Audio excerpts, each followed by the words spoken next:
奧運冠軍嚟澳門都幫襯過，喺澳門已經開咗20幾年嘅隱世茶餐廳，最近非常之紅，但我竟然未試過，究竟有冇傳說中講得咁好食呢？搞叉！今日嘅主角，奧運冠軍同款葱油雞扒撈公。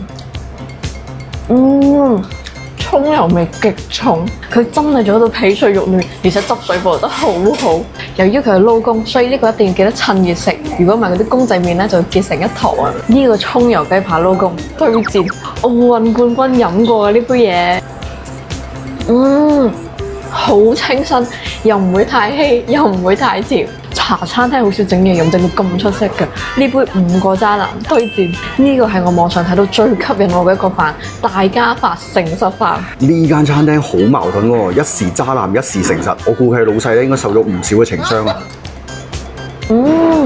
雞排好食，滑蛋叉燒都好食，係屬於呢個優秀嘅水平。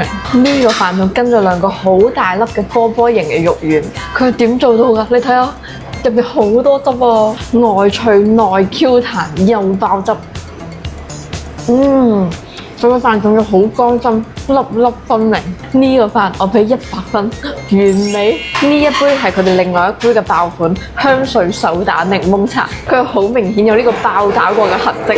我真係唔明點解依家在啲茶餐廳劈2片檸檬落去，咩都唔理，等啲客人自己吉。講唔定啲客人真係想自己吉咧，錢啊你賺咗啦，連俾我吉2下都唔制，你玩晒啦！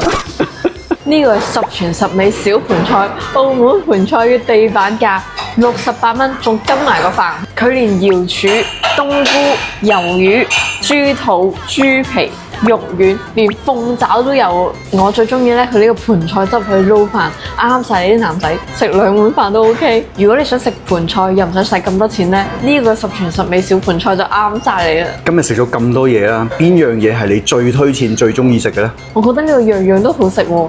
呢間餐廳絕對稱得上澳門茶餐廳嘅一線水平。你唔好講廢話啦，我問你最中意係邊一個啊？你冇問非所答得唔得啫？我最中意咧就呢個大家發誠實飯，因為佢既有奧運冠軍同款嘅葱油煎雞扒，又有滑蛋叉燒，仲有我最中意嘅爆汁炸肉丸。呢個飯犀利嘅地方咧就係佢完全冇靠任何濃味嘅醬汁。我覺得呢個大家發誠實飯，大家嚟呢度一定要試。佢呢個位置咧就喺聖心中學對面，雅廉巷同高士德中間嘅一條街。如果想知道更多真正嘅澳門隱世美食，記得關注我，唔會令你失望。